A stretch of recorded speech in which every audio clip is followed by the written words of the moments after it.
subhanallah mbokk yi ginnaaw ba nga ne ashhadu an la ilaha illallah wa ashhadu anna muhammadan rasulullah xam nga lan mooy deuxième pilier bi mooy loo xam ne bu màbbee lépp màbb na mooy julli subhanallah deuxième pilier mooy julli xoolal tey julli nu ko jullit ñoo xam ne dañoo wootoo ne ay jullit lañ duñ ko sàggane demal ci ay xew da ngay gis xew moo xam mariage wala boog dem ba ci ay dëj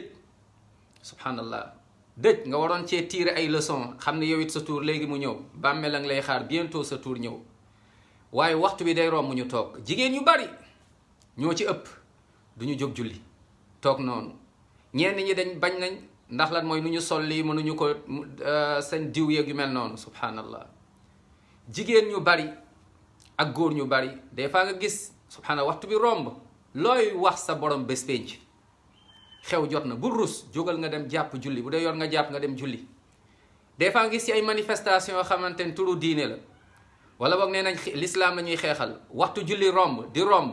ñooñu di xeexal l'islam doo ci gis kenn jóg julli wala luñ ciy néew ñoo ciy julli subhanallah des fois mu nekk des fois nga gis ñoom dañuy def ay marche